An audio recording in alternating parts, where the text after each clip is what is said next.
Absolutely inappropriate हम्म। और rather provocative. इस तरह के सेंसिटिव समय पे एक स्टेट लीडर जो कि वॉर में है, उसको 1000 बार सोचना चाहिए। कुछ भी ऐसा स्टेटमेंट, मोहलत दी, हम अच्छे लोग हैं इसलिए तुम जाओ अपना लास्ट राइट्स कर लो, ये जी। हाईली प्रोवोकेटिव है।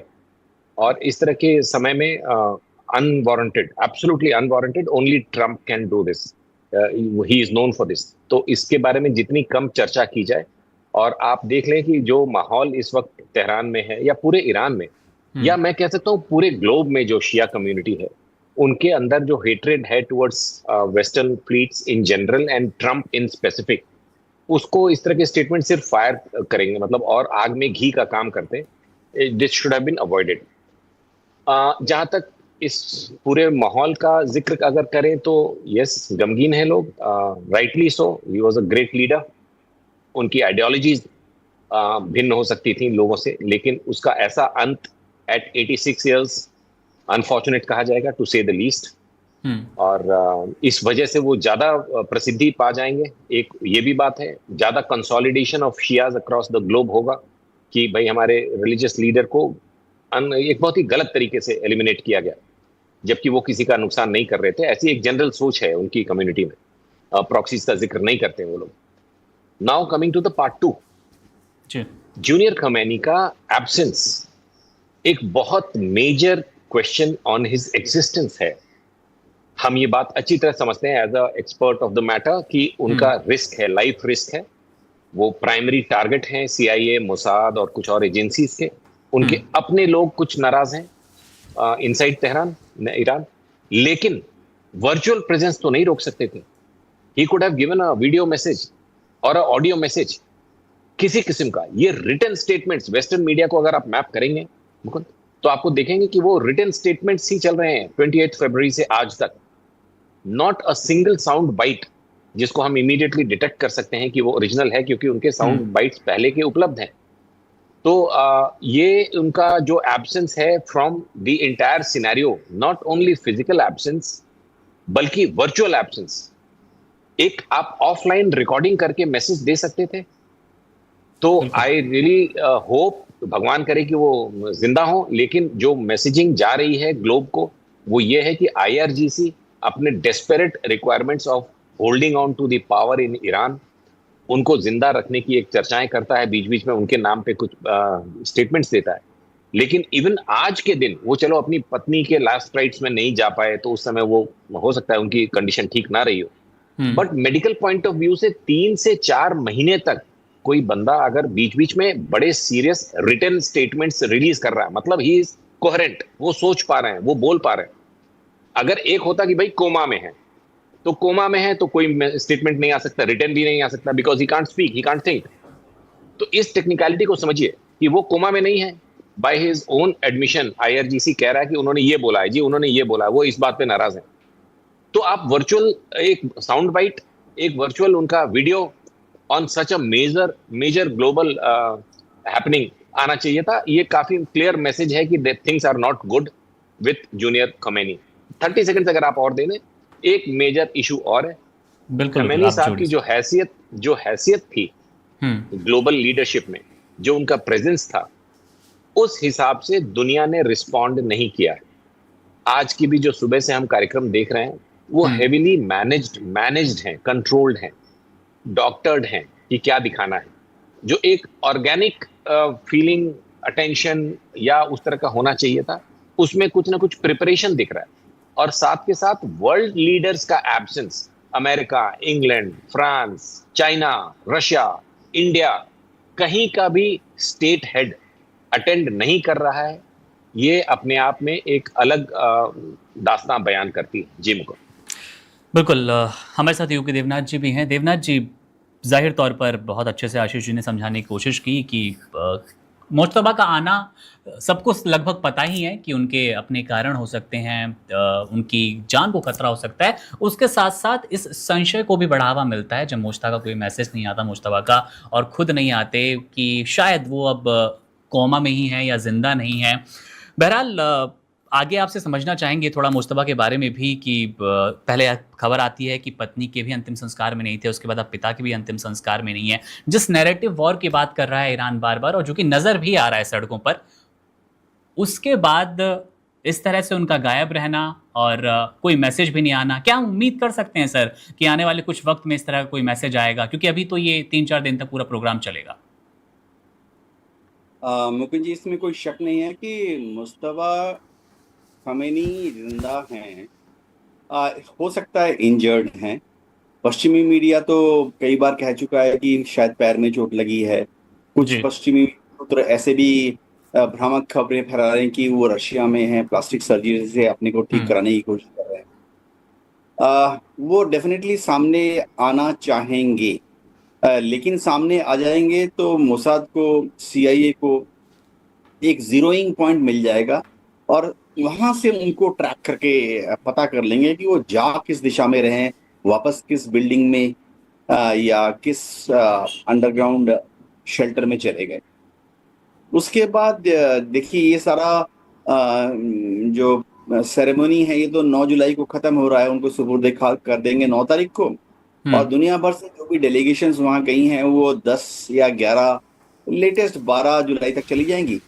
तो उसके बाद मुस्तफा खमानी को ट्रैक करके वो लोग अमेरिका, इजराइल, उनको रत्ती भर का शक नहीं है। अगर लोकेशन मिलती है तो करें या ना करें, इजराइल भी 100% क्लियर है और अमेरिका भी 100% क्लियर है।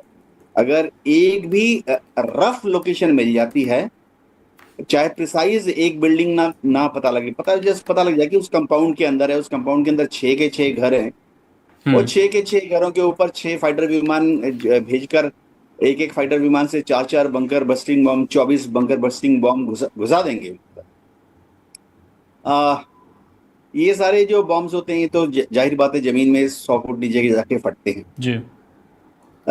वो सामने क्या आएंगे, आंकलन अलग अलग तरीके से है। मेरा ये मानना है कि जब उनको जब सुपुर्द खाक किया जाएगा, जब उनको जमीन में उतारा जाएगा, तो एक नियम है, रस्म अदायगी है कि थोड़ी सी धूल, वहां की जो मिट्टी है उसको डाला जाता है जी। वो वहां आएंगे, भले ही 2 या 3 मिनट के लिए आए। इसके लिए ईरान की जो इंटेलिजेंस एजेंसीज हैं उन्होंने तैयारी कर ली है। कोई 5 कॉन्वॉय अलग अलग दिशा से कूच करके आएंगे। 4, जाहिर बात है 4 कॉन्वॉय डमी होंगे, एक में वो खुद होंगे और इस तरह से 2 या 3 मिनट में वो जो धूल फेंकनी होती है, धूल गिरानी होती है, वो करके वो चले जाएंगे। 4 या 5 कॉन्वॉय वापस चले जाएंगे अलग अलग दिशाओं में, उनमें से सिर्फ में एक में ही वह होंगे जी। इससे भी बड़ी बात है कि क्या इजराइल को या अमेरिका को ये लग रहा है कि 12 जुलाई के बाद एक सुनहरा मौका है फिर से युद्ध चालू करने का? ये बहुत बड़ा पिवोटल क्वेश्चन है। ईरान को 12 जुलाई से पहले एक इंडिकेशन देना पड़ेगा कि बातचीत करो और बातचीत में ईरान थोड़ा नरम होने के लिए तैयार। अगर ऐसा इंडिकेशन नहीं मिला तो बहुत बड़ा चांस है कि अमेरिका शायद खुद बमबारी नहीं करेगा। डोनाल्ड ट्रंप के ऊपर बहुत तरह की रेस्ट्रिक्शंस हैं, लेकिन वो शायद इजराइल को गो अहेड दे देंगे कि 12 तारीख को जब आखिरी VVIP ईरान के एयर स्पेस को छोड़कर चला जाता है, या आप बमबारी चालू कर दीजिए, बशर्ते तब तक ईरान नरम होने के संकेत नहीं देता है। जी मुकुंद। बिल्कुल देवनाथ जी, क्योंकि ट्रंप के लिए सन के जैसे शब्दों का इस्तेमाल करना मुझे लगता है अतिशयोक्ति नहीं होगी। हर 8 घंटे में, 10 घंटे में, 24 घंटे में उनकी बयानबाजियां बदलती रहती है। अभी उनका कहना है कि अमेरिकी अच्छे हैं, इसलिए आपको 1 हफ्ते की बल्कि हमने मोहलत दी है, आप अंतिम संस्कार कर लीजिए। लेकिन जब हम देखते हैं कि लाखों लाख लोग तेहरान की सड़कों पर मौजूद हैं, तो बॉम्बिंग जैसी घटना को लेकर कितना हम मान सकते हैं कि इस तरह का कोई प्रयास कर सकता है अमेरिका किसी तरह के हमले की आशंका को लेकर? हाँ मुकुल जी, देखिए, मैं बतौर एयरफोर्स पायलट के हिसाब से बात करूंगा। ईरान ने अपने एयर स्पेस को 1 हफ्ते से ओपन डिक्लेयर किया हुआ है कि कोई भी आ सकता है, जा सकता है। इसका एयरफोर्स टर्मिनोलॉजी का मतलब है कि ईरान अपनी जो एयर डिफेंस मिसाइल सिस्टम है उनको इस 1 हफ्ते के दौरान रेस्ट्रिक्टेड ऑफेंसिव मोड में रखा है कि आप फायर मत कीजिए जब तक कि बहुत ज्यादा 100% श्योर ना हो जाए कि ये इजरायली फाइटर विमान है। जी।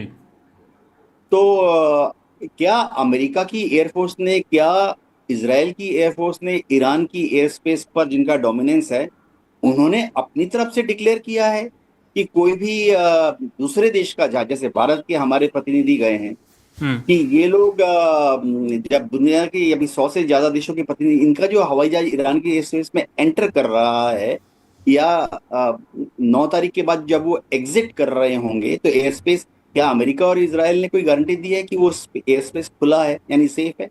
उन्होंने नहीं दी है।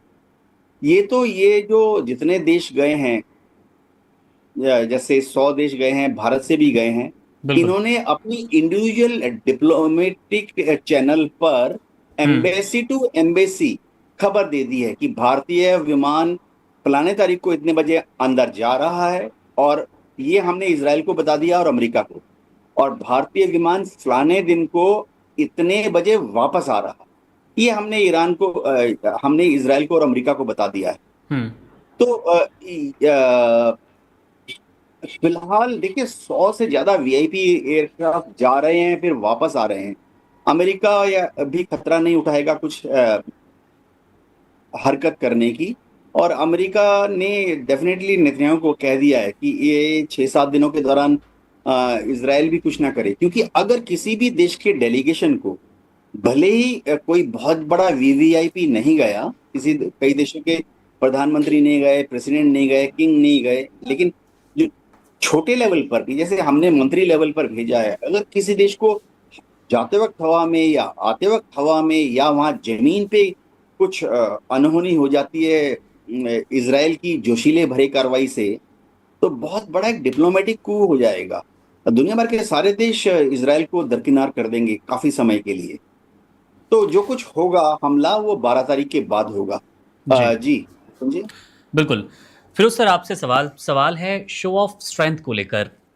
हमें दोनों एक्सपर्ट ने हमारे समझाने की कोशिश की कि कैसे खामनेई का अंतिम संस्कार और ग्रैंड हो भी सकता था और उसको सीमित किस तरह से रखा गया। और उसके साथ एक पक्ष सर ये भी जुड़ता है कि जिस नैरेटिव वॉर की बात ईरान हमेशा कर रहा था, अमेरिका कर रहा था, ईरान आपको कैसे लगता है सर, अब संतुष्ट क्या महसूस कर रहा है कि अब शायद लड़ाई के लिए बहुत कुछ बचा नहीं है, युद्ध के लिए बहुत कुछ बचा नहीं है, तो ये सबसे सही समय था हमारे रहबर के अंतिम संस्कार के लिए, और वो ताकत अब वो दुनिया को दिखाने की कोशिश कर रहा है? नहीं, जैसे पहले के वक्ताओं ने बताया कि एक्चुअली ट्रम्प अपने खुद के क्राइसिस में है, क्योंकि मिड टर्म उसके सामने है। तो ट्रम्प अभी जंग नहीं करता, मिड टर्म के बाद कुछ और हो सकता है। और मगर नेतन्याहू का प्रॉब्लम है कि उसको जंग जारी रखने की जरूरत है, क्योंकि अक्टूबर में वहां चुनाव है, नवंबर में अमेरिका में चुनाव है। तो वो एक दो लाइन चल रही है, जेडी वेंस की लाइन चल रही है बातचीत वाली, और मार्को रूबियो की एक दूसरी लाइन चल रही है, क्योंकि वो ज्यादा करीब है। तीसरी बात है कि देखिए कुछ हाई पावर डेलीगेशन तो आए, ऐसा नहीं कि दुनिया के हेड नहीं आए। अमेरिका, ब्रिटेन, फ्रांस के ये जो इंपीरियल कॉलोनियल कंट्रीज, उनके तो किसी को बुलाया भी नहीं, तो उनका तो आने का सवाल नहीं आता, क्योंकि ये सब कंप्लिसिट है ये पूरे वॉर के, they are all part of the problem.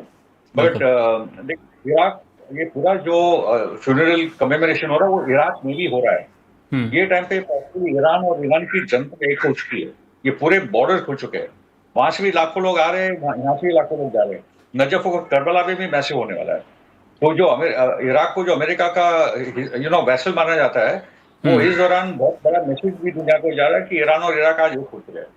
तो इराक की तरफ से उनके प्रेसिडेंट आए हैं, पाकिस्तान की तरफ से तो आसिफ मुनीर और प्राइम मिनिस्टर शहबाज शरीफ गए, ताजिकिस्तान के प्रेसिडेंट, आर्मीनिया के प्रेसिडेंट, टर्की के वाइस प्रेसिडेंट, रशिया के तो मेडवेडेव जो प्रेसिडेंट और प्राइम मिनिस्टर रह चुके हैं, चाइना की भी तरफ से एक हाई पावर डेलीगेशन आया है, इंडिया से भी I think it been better, but India से भी एक अच्छा डेलीगेशन गया है। ओमान, लेबनान, सीरिया, मतलब 100 कंट्रीज के डिप्लोमेटिक प्रतिनिधि आए हैं। It could have been better, but एक वॉर जोन में अभी यही आई थिंक ये जितना हुआ है। और उससे मैं ज्यादा मानता हूँ कि ईरान की जनता जो बड़ा मैसेज दे रही है कि हम तो खड़े हैं हमारे रेबर के साथ, हमारी आर्मी के साथ, IRGC के साथ, क्योंकि इस बार बहुत दिनों के बाद जो IRGC के चीफ है अब्दुल वहीदी, वो भी नहीं दिखते तब तक। ओके, वो भी अभी पब्लिकली आया है। And I think the best you can may be look at के जो 9 तारीख होगा, जो आखिरी तारीख है, वो टाइम पे शायद अयतुल्ला अली मुस्तफा का मैसेज या वो फिजिकल अपीयरेंस या एग्जैक्टली होता, मगर जान का खतरा है। ट्रम्प कुछ बोलता कुछ और है, करता कुछ और है। अभी बोला 7 दिन की मोहलत दे रहा हो, मगर वो 7 दिन में वो क्या कर बैठे, कर लिया मैंने, मुझे जो करना था, कुछ भी कर सकता है। तो I think the point is के ये जो बात हो रही कि ईरान को जरा कॉम्प्रोमाइज करना चाहिए, ये जो 14 पॉइंट है वो ट्रम्प को साइन किए, इसमें एक भी पॉइंट नहीं जिसको अमेरिका को नुकसान है। ईरान अपने अधिकार ले और वो ट्रम्प ने साइन किया है, मगर और एक प्रॉब्लम है कि ट्रम्प ने यहाँ लेबनान को लेकर कुछ और साइन किया है और इजराइल को बताकर लेबनान के साथ वॉशिंगटन में कुछ और साइन किया है। तो वो डबल गेम खेल रहा है ट्रम्प, क्योंकि ईरान इज वेरी क्लियर कि जब तक लेबनान में शांति नहीं होती, सीजफायर नहीं होता और वहां से इजराइल की आर्मी नहीं हटती, तब तक कोई फाइनल एग्रीमेंट साइन होने वाला नहीं है। तो आप ईरान को देखिए, उसके प्रिंसिपल को देखिए, मॉरल्स को देखिए कि पहला जो डिमांड है वो अपने लिए नहीं मांग रहा है, मगर वो पूरे रीजन के लिए मांग रहा है कि पूरे रीजन में सीजफायर हो और ये विड्रॉल हो जाए इजराइल का, including from Gaza for the matter. ठीक है, वो अपने लिए भी नहीं मांग रहा है। ये इतना महान किस्म का वो, मतलब इतना विजनरी किस्म का एक अग्रीमेंट उन्होंने कहा है। तो मेरा मानना है कि इजरायली मीडिया में भी आ चुका है, अमेरिकी में भी आ चुका है कि हम लोग ईरान के सामने हार चुके हैं। अगर अमेरिका को कोई सीरियस वॉर करनी होगी तो उन्होंने जो एयर करना है वो तो कर लिया है, उससे ज्यादा क्या करेगा। करना है तो लैंड वॉर करो, 3.5-4 लाख ट्रूप्स लेकर आ जाओ, बाद में पता चलेगा।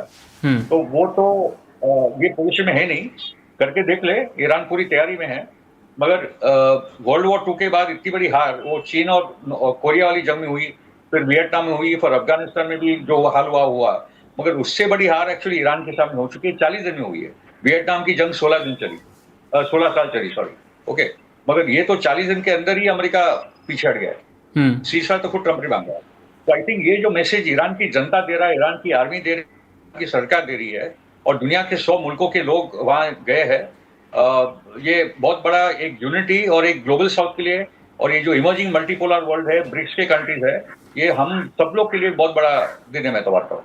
जी बिल्कुल। आशीष सर, आपके पास आना चाहूँगा। नेतन्याहू और ट्रंप को लेकर बीते कुछ दिन जब से ये समझौते की बात हुई, शांति समझौते की बात हुई, स्विट्जरलैंड के उस पीस डील की बात हुई, जो टली तमाम बयानबाजियां आई, ट्रंप का कहना आया बार बार कि मैं नेतन्याहू की इतनी सुनता भी नहीं हूँ जितना मीडिया में दिखाया जा रहा है, जितना आप लोग समझते हैं। अब सर 12 तारीख की बात की जा रही है। देवनाथ जी ने भी बताया कि अगर कोई हमला होता है आगे तो 12 तारीख के आसपास या उसके बाद कोशिश की जाएगी इन देशों की तरफ से।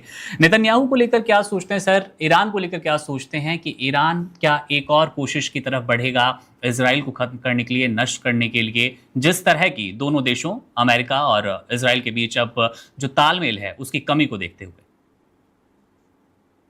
मुकुंद, इसके डेप्थ में थोड़ा जाना पड़ेगा। एक है टैंजिबल्स। हमें पता है कि यूनाइटेड स्टेट्स ने ईरान के अंदर 15,000 military and non military peripheral targets को हिट किया जी, और हमें यह पता है कि ईरान ने रिटेलिएशन में करीब 300-400 टारगेट्स को हिट किया। ये टैंजिबल है, इसमें हमारे ओपिनियन की जरूरत नहीं है कि 15,000 टारगेट्स मारे गए और 300-400 टारगेट्स मारे गए। तो मिलिटरली इसमें सक्सेस एंड फेलियर रेशियो आप कयास लगाने की जरूरत नहीं होती मुकुंद, वो सबको पता है। हाँ, नोशनली कि इतना बड़ा पावर और इतना छोटा कंट्री फिर भी इतने दिनों तक भिड़ा रहा, यस करेक्ट। अगर आप इसको विक्ट्री मानते हैं तो मान सकते हैं, everyone is free to access. तो एक टैंजिबल्स में डेटा बड़ा क्लियर है कि किसने कितने मिलिट्री डिग्रेडेशन जिसकी बात हो रही थी वो सबके सामने जी। दूसरा, शुरू से ही इन्होंने इस मिशन को, ईरान के अगेंस्ट के मिशन को, आईडीएफ ने अलग नामकरण दिया था, roaring lion after rising lion, जो कि पिछले साल जून में हुआ था। उन्होंने एक अलग नाम पे एक अलग प्रोजेक्ट शुरू किया था और एपिक फ्यूरी अमेरिका ने किया था। तो ये जॉइंट साथ में ही कर रहे थे, बट दोनों मिशंस अलग अलग इंडिपेंडेंट थे। और ये इसकी यही वजह थी कि इजराइल को उस वक्त से पता था, 27 फरवरी के पहले से पता था कि half way through America under own pressures of Democrats या लेफ्ट लीनिंग या मिड टर्म में हो सकता है कि यहां से निकलना चाहेगा, जबकि इजराइल का मिशन कंप्लीट नहीं हुआ होगा। उनका मिशन ईरान पे कम फोकस्ड है। सीज फायर के बाद उनका सारा मिशन लेबनान, लिटानी तक और थोड़ा बहुत गाजा में 60% से 70% तो उन्होंने ऑफिशियली बोला है हम जाएंगे।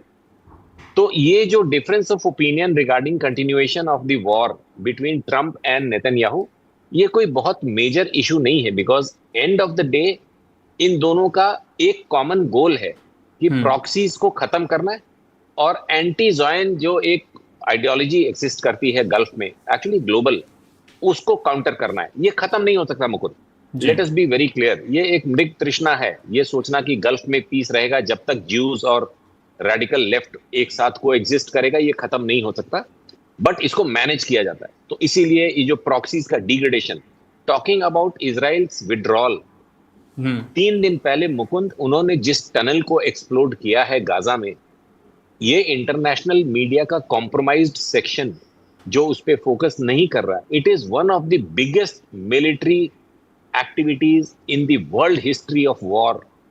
16-17 किलोमीटर का कंक्रीट से लदा हुआ अल्ट्रा स्ट्रॉन्ग स्ट्रक्चर, जिसके ऊपर स्कूल हैं, यूनाइटेड नेशंस के ऑफिसेज हैं, अस्पताल हैं, और अंदर बारूद की सुरंग जिसमें हवाई यंत्र, ड्रोन्स, मिसाइल्स, उसके अंदर आप गाड़ियां चला सकते हैं। और ये छोटी मोटी ऐसे नहीं होता कि ये एक दिन में बन जाता है, it takes decades to dig the mountains and go underneath.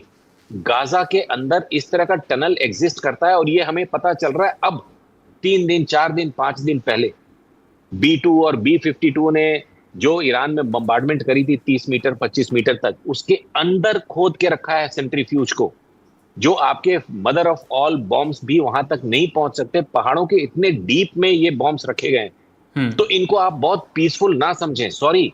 ये टनल एक्सप्लेन करता है the might and the thought of the proxies, Iranian proxies, चाहे वो हिजबुल्लाह हो जो अभी ईरान गए हुए हैं, उनके रिप्रेजेंटेटिव्स अपने खमैनी साहब को लास्ट राइट्स में सम्मिलित होने के लिए, और चाहे वो हमास हो जिसने एक ऐसा इंजीनियरिंग स्ट्रक्चर बना रखा है जो ईरान के डायरेक्ट सपोर्ट और अरबों रुपए खर्च करने के बजाय नहीं बन सकता था विदाउट एनीबडीज नॉलेज।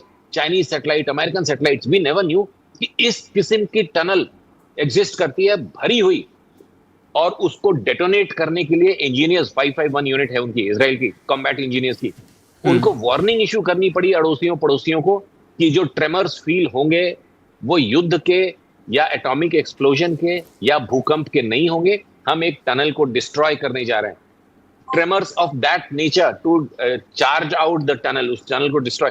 तो anyway, coming back to the main मुद्दा कि आप वहां से विड्रॉ तो तभी करें जब लेबनान और इजराइल ने वॉशिंगटन में साइन कर दिया कि लेबनान की गवर्नमेंट धीरे धीरे सदर्न बेरूत, सदर्न लेबनान में IDF को हटाएगी, साथ के साथ हिजबुल्लाह को डिजार्म करेगी, और उनकी आर्मी, मतलब लेबनान की रेगुलर आर्मी, उन एरियाज का सेफ्टी बरकरार रखेगी इजराइल के लिए। ये 2 देशों के बीच, 2 सोवरेन नेशंस के बीच एक सिग्नेचर्स हुए हैं। अब इसमें IRGC का क्या रोल है, या वो अपने 14 पॉइंट के MOU में इस मुद्दे को किस हैसियत से ला रहे हैं? I am talking techno legal, कि जब लेबनान का प्रेसिडेंट और इजराइल का प्राइम मिनिस्टर एग्री कर गए हैं, वॉशिंगटन ने सिग्नेचर्स कर दिए कि जी ग्रेजुअल विड्रॉल होगा IDF का सदर्न लेबनान से, उस दरमियान लेबनान की आर्मी आगे आएगी, हिजबुल्लाह को डिजार्म करेगी, और उसके बाद IDF वहां से हट जाएगी एक्सेप्ट द सिक्योरिटी जोन। तो लीगल स्टैंडिंग क्या है IRGC की?